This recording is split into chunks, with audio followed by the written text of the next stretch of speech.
Welcome back to the Alcohol Free Revolution podcast. My name is Steve Smith. And my name is James Lloyd.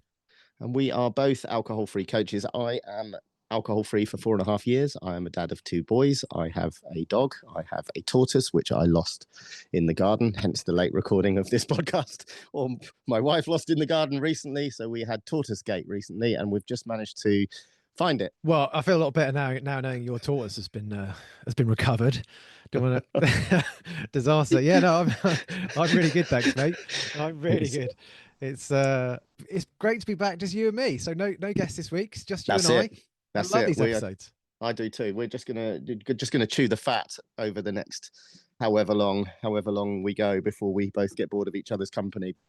So I guess I should say, although I just said how much I love doing these episodes, just you and me, we have had some fantastic guests on over the last few weeks, and they have been awesome and incredibly grateful for them to come on. So don't want to give the impression that don't like doing the guest episodes, because I love them. But no, it's always great. It's good to get back to basics sometimes, just you and I.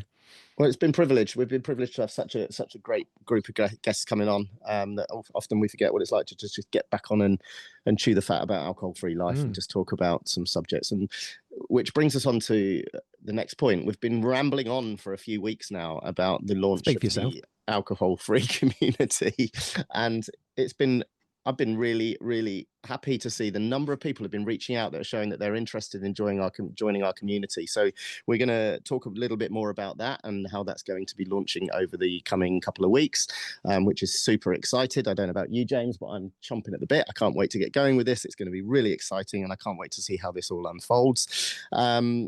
So yeah, shall we start there? Yeah, 100%. So, as you said, we've been kind of hinting at this for a little while, and we've had some real brilliant interest from people, some people that we've known for a little while, some people not so long, some people that are kind of quite new to our universe. But it's going to be, I can't wait to do it, because it's going to be you and I getting in a room with people who want to talk about alcohol-free living and sober curiosity and all those things. And I think it's really important that we kind of I guess kind of communicate what it is that we're trying to do, because what it's not, I guess, as well. Yeah. Well, let's start with what it's not. I mean, it's not Alcoholics Anonymous. Let's be honest. It's not going to be a load of people sat in a room talking about how terrible life is because they can't have a drink. If I should say, we don't want to put people off. If people need help and they have a severe alcohol dependency, then please reach out to us, and we'll put you on to other people who can help. But in terms of full disclosure, Steve and I are trained alcohol-free performance coaches, but in terms of dealing with people who have a medical issue, and whereby it would be potentially dangerous for them to stop, we're not qualified to do that. So we're not going to be trying to throw a hat into that arena. That requires medical assistance. But what we are doing is we want to talk to people who are middle lane drinkers. So by middle lane, we mean people who aren't problematic drinkers as such, not alcohol dependent, but people who are questioning their relationship with alcohol, who are sober curious, who are wondering what it might be like to go alcohol free or take a break. So that's one side of it. But the other side is we want people who are alcohol free and who love it, and who want to celebrate, and who want to talk to other people who are on an alcohol free journey. Maybe you're early in going alcohol free. Perhaps you're 1 or 2 weeks in, and you could do with a bit of support. And the part of the reason why we're doing it is that going alcohol free can be quite isolating, because let's be entirely honest, most of the world drink. So if you're not, the reality is you're a bit of an oddity. And I think you and I could probably relate to that, Steve, is you can be in a room and there might only be 1 or 2 people, if any, who don't drink. And people are like, oh, right, well, you don't drink. Why is that? What, are you an alcoholic or something? And it's like, well, no, I'm choosing to do something positive for my health. And actually, it's pretty fucking amazing. Yeah. So it's getting people in a room, celebrating alcohol free, talking about all the great things, sharing ideas. So it's going to be overwhelmingly positive. Anything you want to add to that, Steve? Yeah, I think exactly where you're coming from, and a phrase I've often heard a lot over my alcohol-free time. I'm not going to use the journey word. Over my alcohol-free adventure, shall we say? Adventure. Is that the opposite of addiction is connection, and there's nothing truer. I think I've been part of alcohol-free communities in the past, and just having a group of people in a room, albeit virtually, sharing stories, whether you are, like you said, James, whether you're looking to go alcohol free, whether you've been alcohol free for 10 years, 20 years, with 10 minutes, doesn't matter. What's so important in that is that everybody can share their experience. And the reason we've been so keen to get this off the ground before Christmas is, like you said, James, going alcohol free is an isolating experience, but often it's not justified to be such a thing. You know what I mean? Doesn't have to it be. doesn't have to be. And you're coming into Christmas. I can't believe we're coming into Mm. Christmas already. We started this podcast and the sun was splitting the trees, and now we're looking at Christmas. But yeah, it's we're coming into that time of year where it can feel even more isolating. And just to get into a room and just chew the fat, just talk about experiences, and it doesn't even need to be about alcohol free life. It can just be coming and talking about how your week's been and sharing experience with other people, and we'll just see how that grows. It's Yeah. we're not going to have rules in place. You don't need to turn your camera on. If you want to turn your camera on, that would be great, but we just want to start to build that community and see where it goes, because the sky is the limit, and I can't wait. You know, it's about bringing people together who've got similar experience, and I think particularly going into Christmas and into January, I'm hopeful that we're going to pick up a lot of interest from people, because for a lot of people, Christmas can be quite a worrying time when it comes to alcohol, because there's so much expectation and there's just booze everywhere. And we're going to give people some tips and some help on on how to get around that. And we'll talk a lot about alcohol-free alternatives like we always do. That always just lights people up, talking about their favorite beers and wines. And obviously we had David from Zeno on last week, and all that kind of thing. And there's just going to be so much conversation around alcohol free and what's great about it, and it's just going to be overwhelmingly positive. And we'd love anyone to come and join us. If you are interested, like I say, we're going to be starting it week commencing the 24th of November. We're going to do 2 sessions during the first week, if basically so that everybody can attend at least one of them, hopefully. But if you're interested, please just send us an email saying interested. Steve, what's the email address? So it is info@thealcoholfreerevolution.co.uk. And thank you to everybody that has emailed in. I don't think I've managed to respond to everyone. There may still be 1 or 2 that I haven't, but I rest assured I have received your email, and we will be getting in contact with you in the coming few days / this week to let you know the start and how we're going to roll forward from there. So yeah, that's info@thealcoholfreerevolution.co.uk. Bring it on. Bring it. Cool. So, well, that's the community covered, I think. yeah. Sure there's a whole great deal we can add.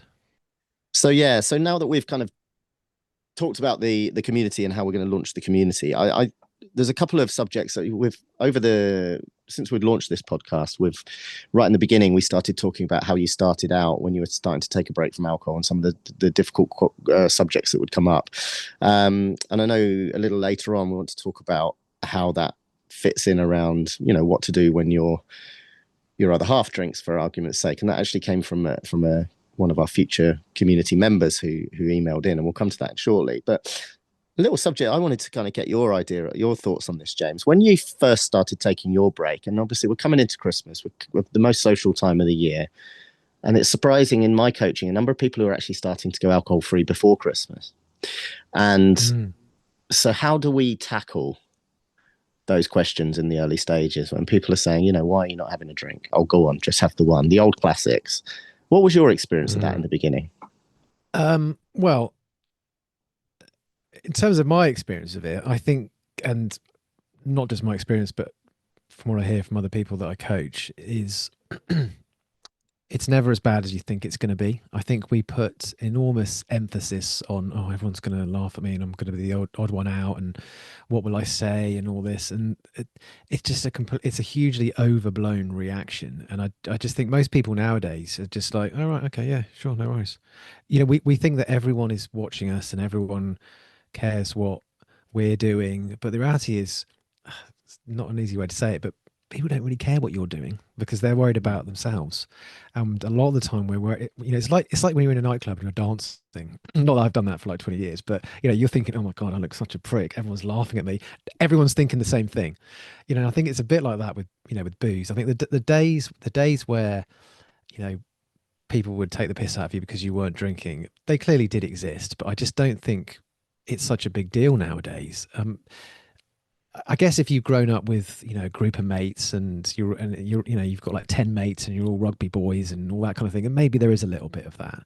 But I think generally, like particularly like in professional situations and in work environments, I just don't think it's as big a deal. And even if you do get somebody say, "Oh, what are you having a drink?" It's very, very easy to kind of defuse that situation. There's a whole load of things that you can say. You know, you can just say something like, "I'm taking a break at the moment. I feel really great. I'm going to keep it going for a little while." And what's anyone going to say to that? You know, you can't say if somebody says they feel great and they want to carry on doing it, then that's, you know, then that's their point of view. But you know, if you're really early into it and you really don't feel comfortable in your own skin, buy yourself a bit of time. You can always say things like, "I'm on antibiotics" or something like that, or "I'm driving," and that just, I'm talking about only in the early stages. That's not like a long term solution. But if you generally don't feel kind of confident and comfortable in your own skin, then you can always deploy that. Um, but in terms of my in terms of my own personal experience with it, it was something that I was kind of quite proud of from the outset. I almost had to put a lid on it and kind of not enthuse to people about that I was going alcohol free, because that can be really annoying. You know, if you're in a social environment or you're at a wedding or you're in a pub or a restaurant or a Christmas party and everyone's drinking, no one wants to hear from the guy who's not drinking going on about how great it is, because you know they just don't want to hear that, right? So I think you have to have a bit of emotional intelligence in terms of how you present yourself. But in terms of people kind of, you know, giving you a hard time about it, I just, you know, you set your own boundaries and you just say, "Look, I'm taking a break at the moment." Yeah, I What's the think issue? it's. I think you're right. I think it's not an old fashioned view. It's a very valid view, especially when you're setting out, because that's the view I had when I first stopped, because you know I didn't have a rock bottom issue. I didn't, you know, I wasn't. So I was always worried that people would say, "Oh, you know, what's the problem? You're an alcoholic," and that was just not the case. It genuinely was not the case. And I've lost, well, I hope I've lost zero friends through this process. And it's interesting you hearing you talk about the dancing side of things, then, because I'm an amazing dancer, right? Really? I'd seriously, Go on yeah, then. yeah. Go on, let's see you. Thank God this isn't on video. No, I'm a god awful dancer. And you know what? I used to, after a few drinks, and well, after a lot of drinks, I'd always get up and dance. And the difference there would be, I would think that I was an amazing dancer because you'd had a few drinks, or you. Mhm. And you're right. 85% of people in the room don't give a shit what you're doing. They don't look at you. And there was a moment that hit me. Was the first New Year I ever did alcohol free. So I would have been alcohol free for 6 months. And we're at a house party, and everyone was up dancing. Everyone had been drinking. And I looked around the room through sober eyes, and I noticed no one was looking at anybody else dancing whatsoever. And I No. could see it for the clarity that it was. So if I'd been in that situation and had been drinking, I would have probably wanted to have another couple of beers to get myself the confidence to get up and dance in front of everybody else. But once I Mm. could actually see what was going on as the only sober person in that room, I just made this. I realized no one cared. So I just got up No. and started dancing. And I still was a shit dancer, but no one cared about, no one cared at all. No one No. was even remotely bothered. And everyone, you almost get this level of, I just enjoyed it more. I Yeah. genuinely enjoyed it more. I still have that bit of social anxiety about getting up and dancing, because genuinely I'm a terrible dancer, but I don't really, you know, I'll get up and go. And when I do get up and go, I don't care. And no one's bothered by it. But Good I for you, think it mate. is quite valid that people think, or that you think that people will think you've had a problem. But in 4.5 years, I think I've only ever been asked that question twice. I think the other side to it as well is when you tend to have friends question why you're doing it and perhaps give you a hard time about it, that is a reflection on them rather than on you. Often, yeah. Because what you're often saying to them is, or how it can be perceived is that you're saying to them that they can't drink. And you Mm-hmm. know, because you're choosing not to, you are naturally elevating yourself into a higher position. And some people feel like they're being looked down on a little bit. And obviously, it's down to you, as someone who's not drinking, not to present yourself that way, Mm, because no one wants to come across as holier than thou. That, oh, I don't drink, you know, and other people do. This everybody's own choice. mm, In the same way that it's yours to choose not to. But yeah. yeah, I think that's part of it. Is there is a sense from other people that like, what do you mean not drinking? Just, but what they're thinking is, does that mean that I can't? Yeah, And that tends to be the majority of the occasions. Think. I yeah, think it's that. yeah, So yeah, it comes down to limiting belief, doesn't it? It's about sort of having this perception that that's what's going to happen. If I say I'm not drinking, people are going to give me a hard time. And it's like, well, yeah, but have you tried it past the age of when you were maybe 25? I think we've got an assumption that most of our listeners are probably of similar age to us in midlife. When you're in your late 30s, your 40s, are you really not, is it really going to be is it really going to destroy you if one of your friends says, well, how come you're not drinking? Well, I'm choosing not to. Next question. yeah, yeah, It's a 5 second, 10-second dwell time. And then away you go. yeah, But we yeah. build it up in our heads as being this huge, big, massive issue. And I'm just not sure it is.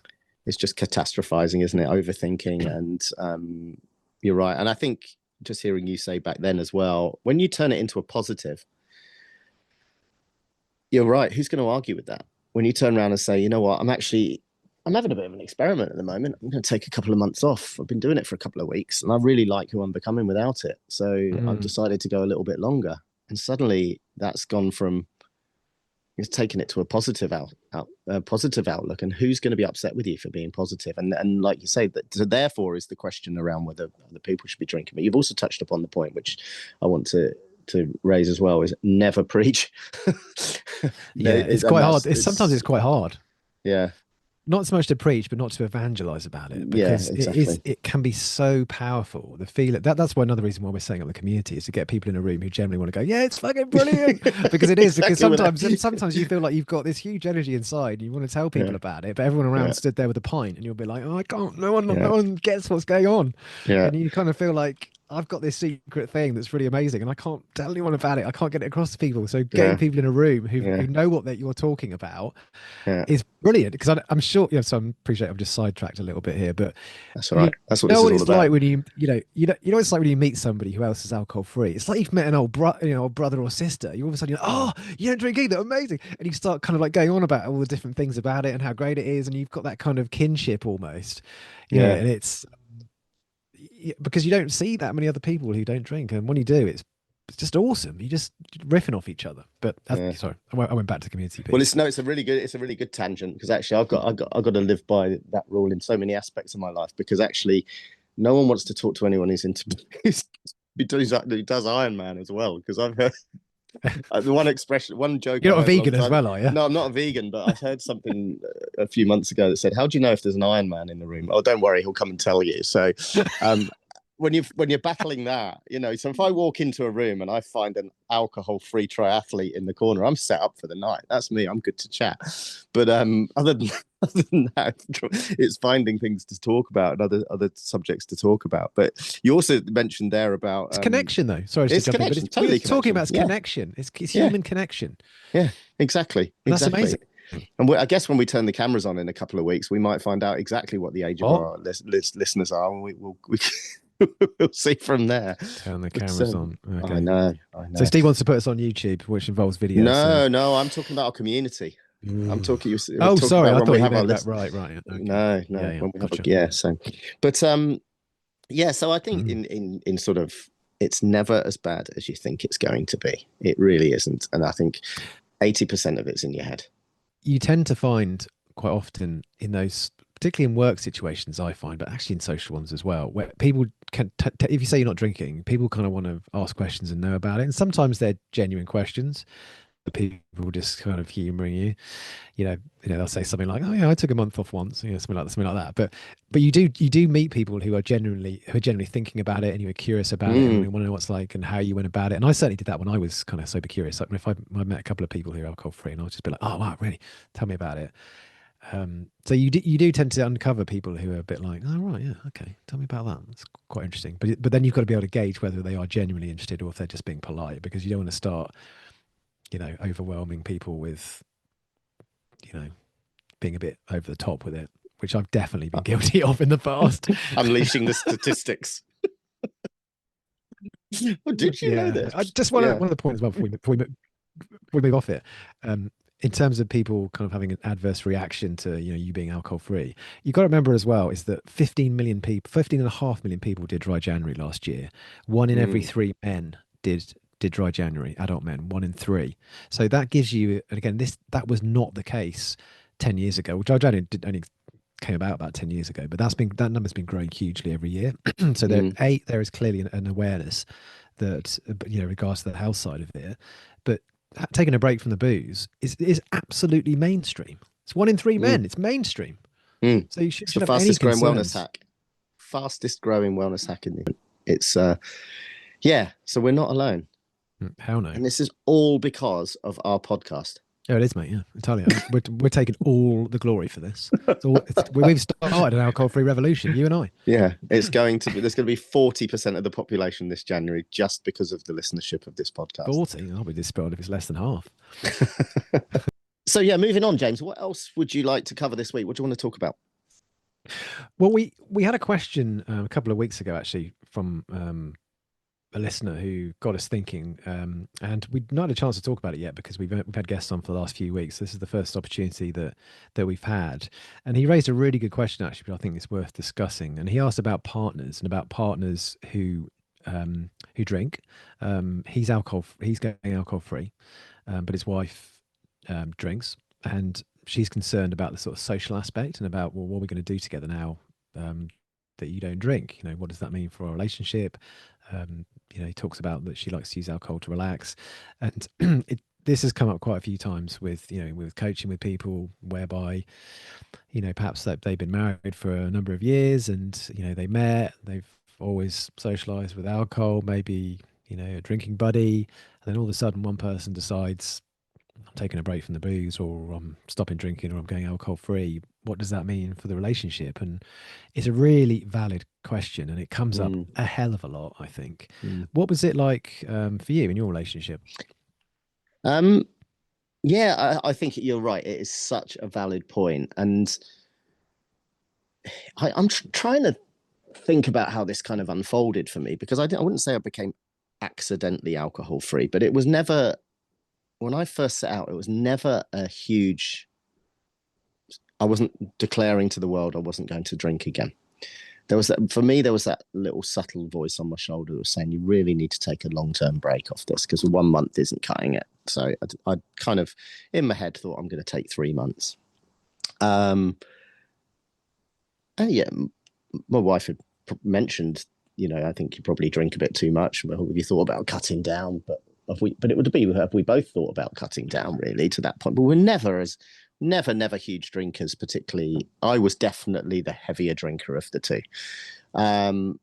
So I never really took on board. I never really thought initially how much of an impact it would have. But I think it's when it forms such an important part of your life, or such a key part of your life, not necessarily important, maybe that's not the right word, but such a core part of your unwind on a Friday night or your weekend, or you're sitting out in the garden with a glass of wine, or socializing with friends, having friends over.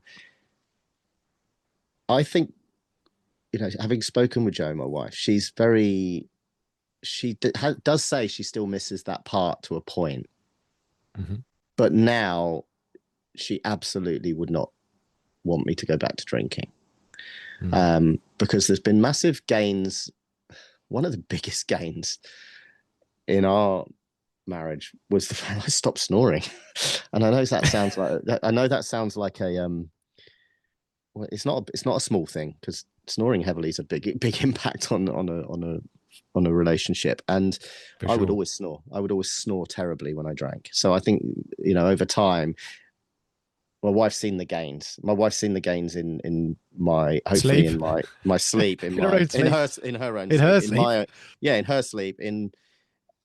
I know, you know, life's not perfect ever, but I know I'm a better dad. I hope I'm a better husband. I know I'm better with the family. So as time progresses, the benefits outweigh those moments of socializing. And it's really, there was never really a moment where I thought it's like it hugely impacted. Maybe we did discuss it, but maybe I should have discussed it more in the beginning. where am I going with this? I think It, it's just it was a bit of a journey. It was a bit of a discovery with it. My wife drinks so much less than she used to drink. Um, it's so but funny actually hearing you say that, because obviously this is only an audio podcast, but I really wish this was on YouTube, because what people can't see is there's a massive wine rack behind you. yeah, there is a massive wine rack behind me, I'm and you know assuming that's what? not yours. No, it's not, and I'm happy. You know, I do have a huge wine rack behind me, and that wine rack's been full for a long time. But my wife still drinks, absolutely, and you know, a bottle of wine will sit in the fridge for a week, Mm. which was never heard of. Um, talked about the 6 for 6 wine deal and all that sort of thing. So, Oh, but honestly. we have done that. So we probably, and I used to, as you know, hospitality. I had bottles of wine from Christmases, from prizes, from everything Mm. else sitting around. I've got some expensive. I'm going a little bit on a tangent here, but I have some expensive champagne sitting in cupboards. And I'm actually now looking, thinking, crikey, actually, what could I get for this if I sold it? Because I could probably get a week's holiday for some of the stuff that's sitting around. Bloody There's no hell. desire there to drink it. But yeah, I know that's off on a little bit of a tangent, but I think that relationship, I know I'm better as, you know, as a family member for not Yeah, drinking, sure. and I think that the positives outweigh that. I didn't visit this subject as much as I wish I should have in the beginning, but I think you just become a bit of a lighthouse. Yeah. People get curious when you've been doing it for longer. Without obviously wanting to ask anything too personal, but is Joe much of a drinker, or is she a take it or leave it kind of person? Very, she would disagree with this, and we've had conversations with this because I say she's a take it or leave it drinker, and much more so recently. Um, yeah, it's Joe enjoys a drink, and but very, you know, like I say, a bottle of wine can sit in the fridge for a week. Mm. Um, So and it's more no, she's not a no off switch kind of person. no, oh God, no, absolutely not. Never has been. Whereas I was, Mm.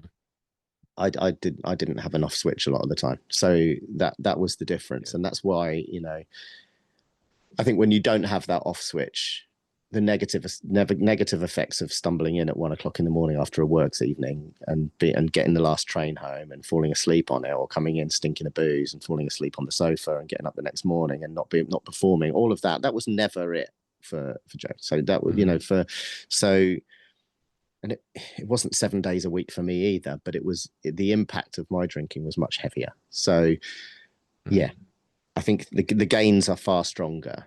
But everybody's different, and it is how to approach that, because you've got to look at the flip side, right? If you're deciding to take a break and your partner does drink, you also don't want to take that away from them.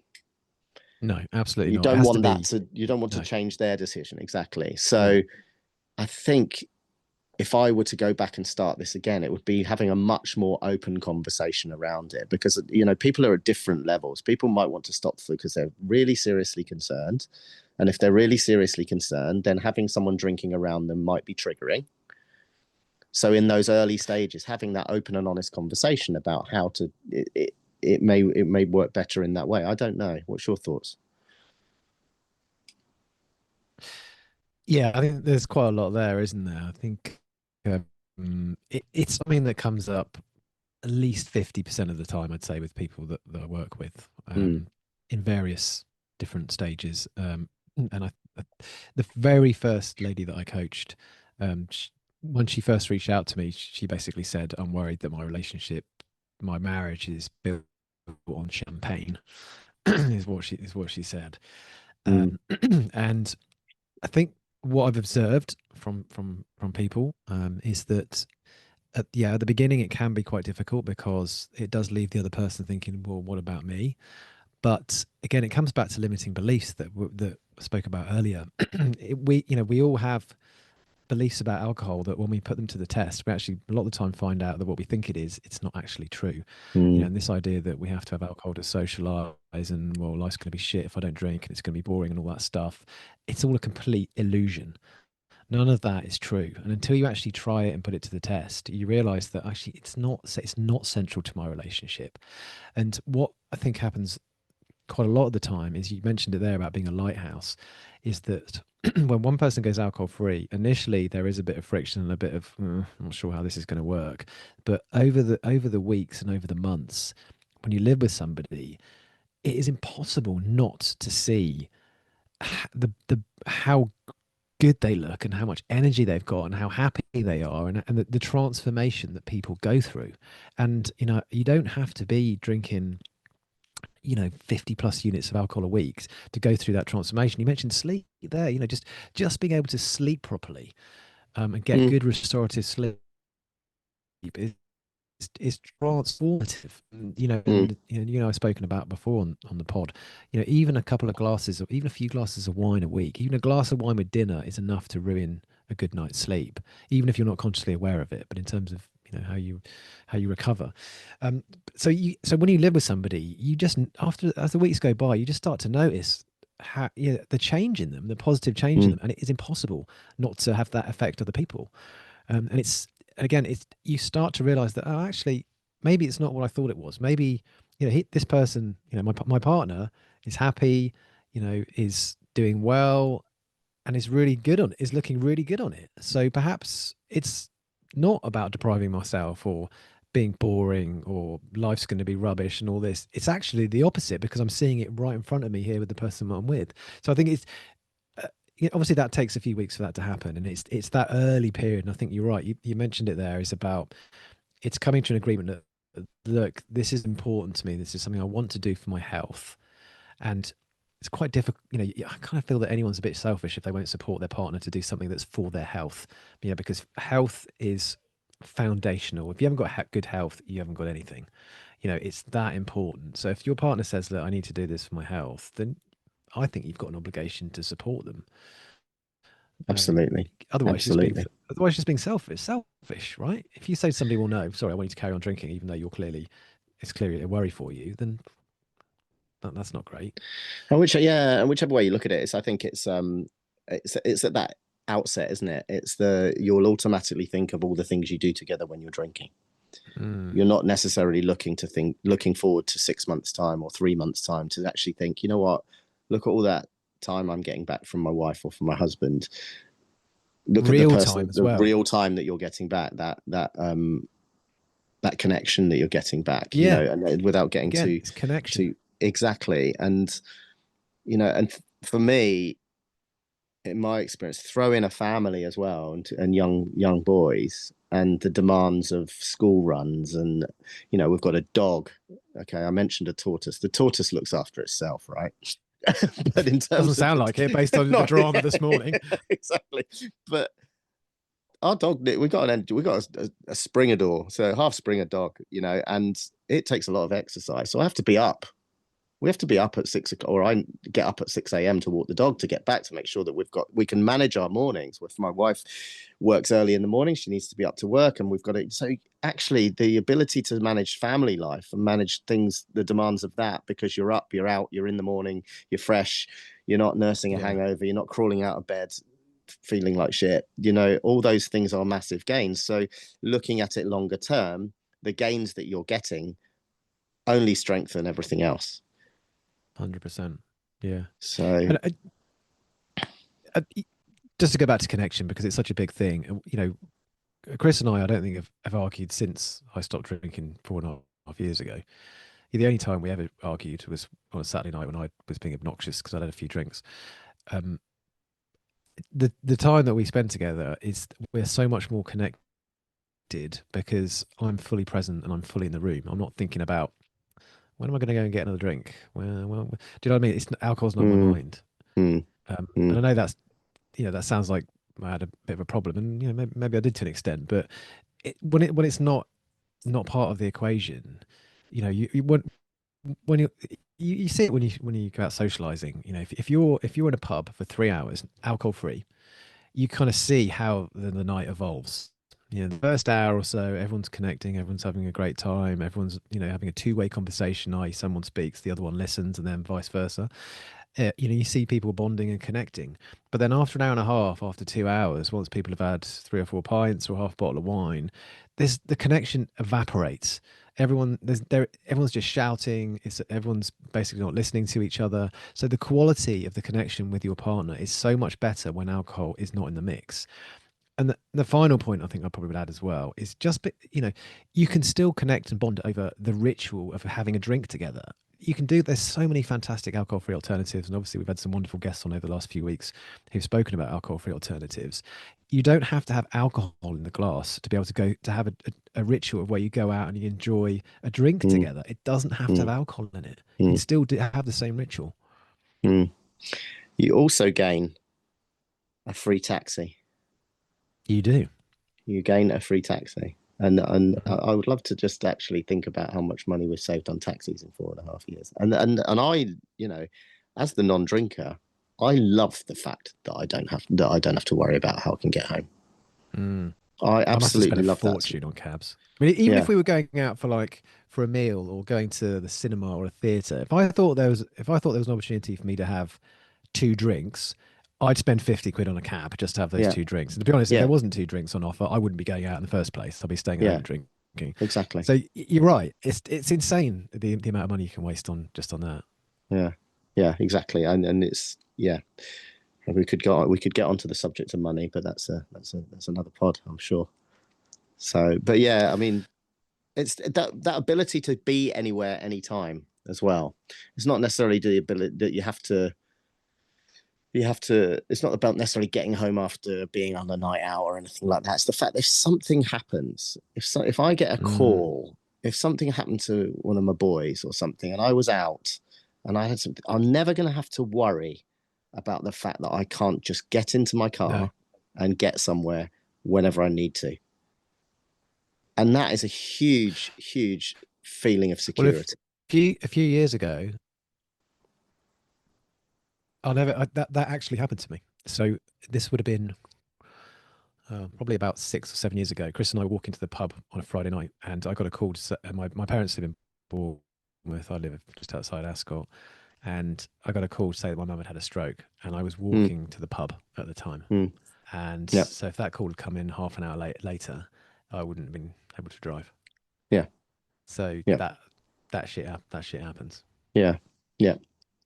And that's on the basis that you can get a cab. We've gone a bit off tangent, I know, but that's what I quite like about these chats is that they can just kind of take a bit of a turn. But I mean, I think in coming back to the relationship thing, I think it's a two-way thing, but I think if I were to go back and look at it again, it's just having that open and honest conversation about it at the beginning, like you would with your friends, because everything else starts Mhm. to look after itself. Everything, once you actually start to do it, once you actually start to see the benefits, once you actually start to exhibit the benefits and everybody else can see them, it can only be positive.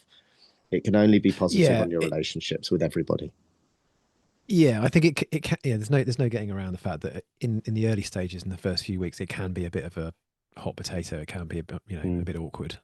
But mm, you just have to stick with it and kind of see the benefits. And they do. If you have a partner who's not happy about it, and social life, you feel that social life's gone and all that, it's not going to be like that after a month or two. Things will change in the same way that it's quite difficult in the first week or two going alcohol free. It's hard. It's not easy at the beginning. 2 months in, it's not hard because you've got used to it and you've completely mm, changed. Things change and things evolve. So how it is mm, at the very beginning is not how it is a month or two later. mm, But if you're questioning your relationship with alcohol and you're taking a break, you're obviously doing it because it's important to you, and perhaps you're concerned, or perhaps you're looking at how much better life could be because you've seen what other people are doing.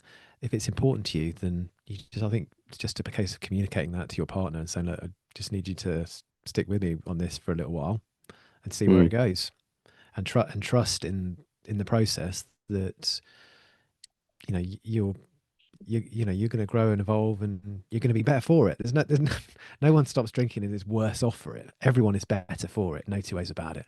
And your partner yeah, will see that you're a better version, and they'll probably think, yeah, maybe there's something in there. Maybe it's something I want to do as well. Maybe it's not. You don't have to. mm, yeah. But Well, there you go. I mean, it's if I'd been out down the pub this afternoon and I'd got the call about the George, by the way, that's the name of the George. tortoise. Okay. Yeah, if I'd got that call, Perhaps we can get him on as a guest. we can get George on as a guest. We can get him on next week. I'm bringing George the tortoise. But Is it? I was Sorry, going to say, sorry, it's a completely irrelevant question, but is it tortoise or tortoise? I never know. What's the difference? I've never heard anyone call it a What? tortoise. You've never really You can tortoise? You've never heard definitely the term tell you're just tortoise? outside Ascot with a phrase. Is it a tortoise or is it a tortoise? Tortoise. A tortoise. Oh, okay, fair We've enough. got right answers, please, to info at What's the alcohol free revolution.co.uk. tortoise? Tortoise or tortoise? You've never heard that term before? Sorry, it's Never completely heard irrelevant. that Come on, term carry before. on with what you're saying. It is. But anyway, listen, we've got some more guests coming up. Obviously, we're not going to We do. disclose who the guests are, but we've got some more guests coming up. What else have we got coming We up? What's sure coming do. round the corner? We will need to be talking about Christmas. Christmas is not that far off, but it's too far off for me to want to talk too much about it right now. But obviously, we're going to look to do an episode about tackling Christmas alcohol-free, New Year, the festive season, and before we know it, we will be into dry January. But anything else you want to bring up this week, loads James? of content around that, obviously. Yeah. But yeah, we've got some. We've got three guests lined up, I think, for the next few weeks, three or four, and there's some belters again. Honestly, we've been so lucky with some of the people that have agreed to come on the pod. They've been great, and yeah, there's some good ones coming up for sure. Can't wait to speak to them. Awesome. Well, listen, I think we can wrap it up there, but let's just remind everybody the email the word interested to info@the alcoholfreerevolution.co.uk if you want to get onto our community, which will be launching week commencing the 24th. And jump on. We will be entirely free until at least the new year, if not beyond, and then we will discuss from there. So please jump on board. We'd love to have you along. No pressure, no stress, not AA. It's just an opportunity to get there and chat, and we're really looking forward to getting up and running. Superb. Where can people find out more about you? So yeah, if you want to find out more about me, you can find me at sober.illiant. So the name is soberilliant, but at sober.illiant. And I'm mostly on Instagram. You can find out everything about me on there. And I'll leave the link in the show notes if you want to learn a little bit more about me or my coaching or anything like that. And what about yourself, James? Yeah, I'm James Lloyd. I do most of my posting on LinkedIn, and my website is alcoholfreecoach.com. Awesome.